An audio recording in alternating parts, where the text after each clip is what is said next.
Picture a story where wishes come true. A whopping $500 million windfall and control of a booming business. That's the reality that unfolded for us as Nora, my sister-in-law, joyfully celebrated our family's newfound wealth. Among the staff, whispers spread like wildfire as they soaked in the news. With a triumphant tone, Nora announced, "Quiet, please. It's time for my husband to step into his role at the company and claim his $3 million share." Her words triggered laughter among the employees, intrigued by the sudden twist. In the midst of the excitement, my older brother Jack pored over legal papers passed to him by our family's lawyer. His face drained of color as he absorbed the contents of our father's will. "Take a look at this," he whispered to Nora, who gasped in shock as she read the document. "Hi there. I'm Stella, a 26-year-old who's been deeply involved in my dad's business since I was little. I've seen him build it up from scratch into the success it is today. Even when things got tough at the start, he never gave up. And that really inspired me. As the business grew, I wanted to help out, especially since my mom handled a lot of the behind-the-scenes stuff. My parents always encouraged me to choose my own path after high school, but I knew I wanted to be part of Dad's legacy. That feeling only got stronger as I got older. When I finally joined the family business, I was lucky to have Leo, a longtime employee, show me the ropes. He taught me all about how things work without treating me differently because I'm the boss's kid. Learning from him gave me a real understanding of what we do and how to do it well. Meanwhile, my brother Jack, who's just a year older than me, was off studying management, planning to take over from Dad one day. He'd often talk about it with his friends, confident that he was meant to lead the company someday. This tale peels back the layers of family dynamics, inheritance, and the pursuit of success within a business setting. It challenges the idea that privilege equals entitlement, instead highlighting the importance of earning one's place through hard work and dedication. As the story unfolds, unexpected twists shine a light on the true meaning of legacy and responsibility. My brother Jack led a life cushioned by stability and certainty, the envy of many of his friends. "You're so lucky," they'd say, eyeing the secure future Jack had courtesy of our family's business. The conversation often turned to me, his younger sister, sparking curiosity about any potential rivalry for control of the company. "Oh, my sister. She's around, but she's more a behind-the-scenes type," Jack would explain, somewhat brushing off any speculation. Jack had his own approach to getting ready for leadership, spending extravagantly and enjoying socializing under the guise of gaining management experience. He knew that being the future president made him popular, especially with women attracted to his status. Among many admirers, he picked Nora, the most dazzling of them all, as his wife. Their wedding was a spectacle, followed by a lavish honeymoon and the building of a grand mansion to start their luxurious life together. Nora seemed perfectly content in her role, living in luxury and always having things her way with Jack. Compared to her, my life seemed ordinary, quietly working alongside my mother in the company. I was happy with my behind-the-scenes role, far from the glitz and glamour Nora enjoyed. During family gatherings, Nora often looked at me with a hint of superiority in her laughter. "You don't really fit the image of a CEO's daughter," she'd say, finding the idea amusing. I never understood Nora's fascination with extravagant living, a lifestyle that felt foreign to me. She probed, unable to grasp why someone born into wealth would show little interest in flaunting it. "Living so simply despite your family's riches, I just don't get it," she'd say, as if the idea of not showcasing wealth was beyond her comprehension. This difference in our lifestyles highlighted our contrasting values and viewpoints. While Nora valued material possessions and social status, I found fulfillment in quietly contributing to our family's legacy. It wasn't about money or titles for me. It was about being part of something meaningful. Despite being the daughter of the company's president, as my brother often pointed out, I didn't seek attention or special treatment. I believed in treating my colleagues with respect, just like anyone else. My approach to work and relationships within the company was rooted in humility and mutual learning. I recognized that many of my coworkers had skills and knowledge surpassing mine, and I respected the importance of every role within our organization. My brother held firm to the belief that a boss must always maintain an air of superiority to command respect from their team. He was surprised at my perspective and criticized my approach, insisting that a true leader should assert dominance and delegate mundane tasks to others. According to him, This mindset separated the real leaders in our family from the rest.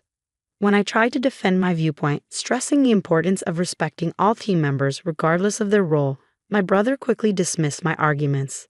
He claimed that such thinking would make me unappealing to potential partners. Nora joined in, suggesting that my attitude and outlook on life would leave me alone forever, advising me to change to become more attractive. My brother even threatened my job security once he took over the company, highlighting our vastly different values and approaches to leadership and personal relationships. Following the uncomfortable confrontation, my mother stepped in with her support, reminding me of the value I brought to the company and advising me not to let my brother's criticisms affect me. My father also made his disapproval of my brother's attitude clear with his stern demeanor. It was evident that my parents didn't share my brother and Nora's views, leading to a tense period where they avoided our family home. Reflecting on the strain caused by this disagreement, I realized that despite our differences, it was crucial for each of us to stay true to our principles. While my brother and Nora continued their lavish lifestyle, frequenting fancy restaurants and luxurious resorts to maintain a certain image, I remained dedicated to my values. I focused on making meaningful contributions to our family business, cherishing the importance of humility and teamwork that I had learned over time.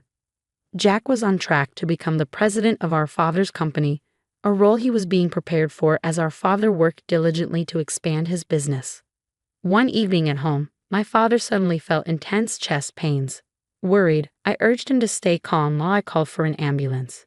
In those tense moments, he directed me to a letter in a drawer, insisting, "Stella, read this. If anything happens to me, the lawyers will handle the rest." His words were barely out before he lost consciousness, and despite being rushed to the hospital, he passed away without regaining consciousness. Jack and Nora, my brother and his wife, were abroad during this crisis and missed being with our father during his final moments. They returned from their vacation 3 days later, just in time for the funeral. Jack's comment, "We're just glad we made it on time. Never thought Dad would pass while we were away," struck me as insensitive. Their casual arrival and failure to acknowledge the efforts my mother and I put into organizing the funeral were deeply disheartening. I was surprised by his criticism, especially since my mother and I had carefully chosen the menu together. I told him I didn't appreciate being told what to do, explaining that his behavior showed a lack of understanding of true leadership. Jack didn't stop at bossing me around. He also gave orders to the employees, including Leo, a highly respected member of our company. When I heard Jack ordering Leo, I stepped in and scolded my brother for his disrespectful attitude. Jack argued back, asking why he should have to show humility to an employee and insisting that he deserved more respect as the future president. Nora supported Jack's actions and threatened to fire me if I continued to challenge him. Suddenly, a man interrupted our heated argument. He introduced himself as the lawyer who had been handling our father's affairs, including his will, something my father had mentioned to me before he passed away. This news caught Jack and Nora's attention, especially when the topic of inheritance came up. They eagerly welcomed the lawyer, hoping to learn more about the fortune they expected to inherit. As they discussed the inheritance, Jack became emotional, asking about the rumored $500 million. Nora couldn't contain her excitement at the thought of such wealth, seeing it as their ticket to a dream life. This announcement caused a buzz among the employees, but Nora quickly hushed them, proudly anticipating their imminent rise to power. This situation really showed the contrast in values and priorities within our family, especially between Jack and Nora's focus on material wealth and my dedication to honoring my father's legacy with respect and humility. The lawyer's arrival signaled the start of a new chapter, one that would reveal my father's true intentions for his inheritance and the company's future. When everyone expected the company and a $500 million inheritance to go to Jack, the contents of the will caused quite a stir among the employees. One of them couldn't help but laugh, and soon it became clear why. As Jack and Nora read the will, they were shocked to discover that the entire company was to be passed on to me, the eldest daughter. Jack was visibly stunned, his face turning pale as he protested, insisting there must be some mistake. The lawyer present during this confrontation confirmed the legality of the will, which only made Jack more agitated and unwilling to accept the decision. He argued that our father must have been mentally unfit when making such choices, suggesting they were invalid. This attack on our father's judgment pushed me over the edge. I defended our father's honor and integrity, refusing to accept Jack's claim to lead the company. My brother reached his breaking point as I openly questioned his qualifications, highlighting his lack of contribution to the company's well-being. Jack and Nora defended themselves, claiming they had prepared for his presidency by building a luxurious mansion and living a lavish lifestyle. I countered, emphasizing that these surface-level actions didn't prove leadership or business sense. Furthermore, I revealed the letter from our father detailing the financial support he had given Jack, including the mansion and other extravagances, which was actually an advance on Jack's inheritance, significantly reducing his share. Nora panicked upon hearing this, realizing the implications of the will and letter. The whole situation played out as a clash between expectations and reality, exposing the deep divisions within our family over our father's company's legacy and the true qualities of leadership and responsibility. When the $500 million inheritance was mentioned, Nora's confusion and frustration were evident. Wait, so the whole inheritance is only worth $500 million? Have we really spent that much already? This doesn't seem fair, she lamented. An employee who had previously laughed stepped forward to clarify for Nora that the $500 million represented the company's value, not personal wealth available for inheritance. Nora struggled to understand this distinction, unable to grasp that company funds weren't meant to be divided up as personal inheritance. I explained to her that the company's wealth was meant for its growth and sustainability, not personal inheritance, meaning Jack's share of any personal inheritance would be minimal. This revelation visibly shook her, showing a clear misunderstanding of the difference between company assets and personal wealth. At this point, Jack seemed to have a moment of realization or perhaps denial. He turned to the employees, questioning their support for me as president over him, arguing that leadership was his birthright due to the charisma he believed he shared with our father. However, the silence that followed spoke volumes. None of the employees came to his defense. Leo, a veteran and respected figure in the company, then addressed Jack directly. He contrasted the genuine charisma and foundational legacy of our father with Jack's misplaced arrogance. Leo's words resonated, emphasizing a respect earned through actions and humility rather than entitlement. He pointed out Jack's absence and lack of contribution to the company's daily operations, dismissing Jack's excuses of networking as irrelevant to the real work needed to sustain and grow the business. In contrast, Leo praised my efforts to understand and contribute to the company from the ground up, acknowledging the sincerity and dedication I shared with our father.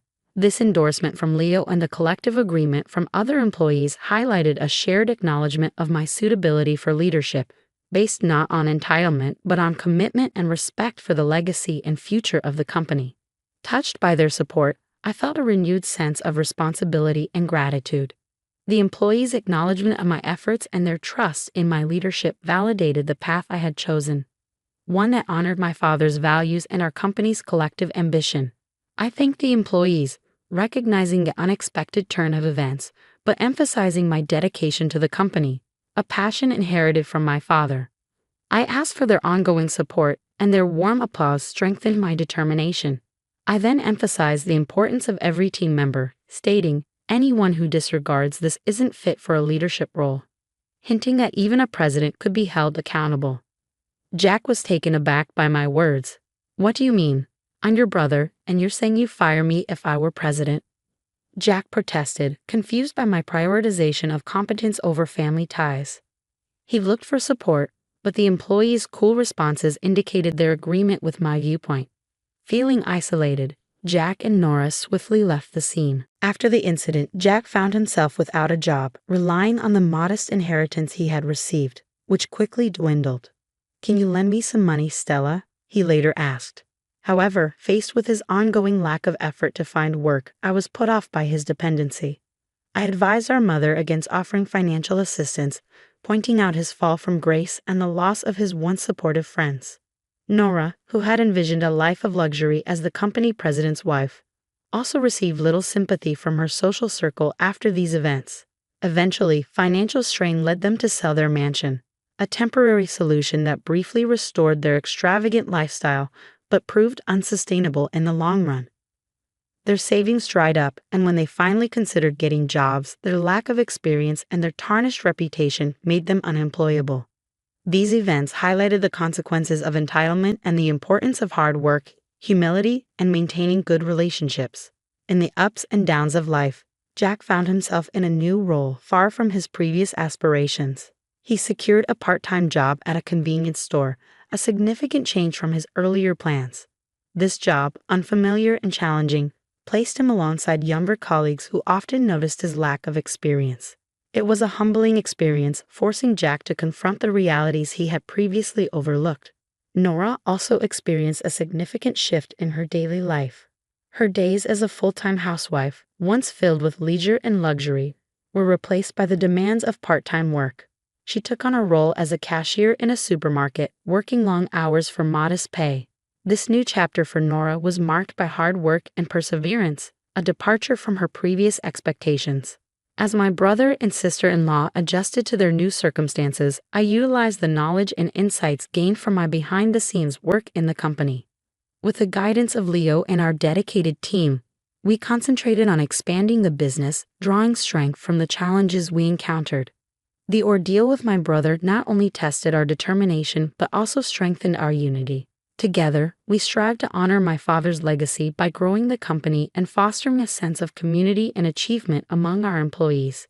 This contrast in our paths highlighted life's unpredictability and emphasized the importance of adaptability, humility, and hard work. While Jack and Nora adapted to their new realities, their journey served as a reminder of the lessons learned from overcoming adversity. As for me, I remained committed to leading our family business forward, treasuring the wisdom of the past while building a brighter future for everyone involved, fulfilling a promise to honor our father's memory.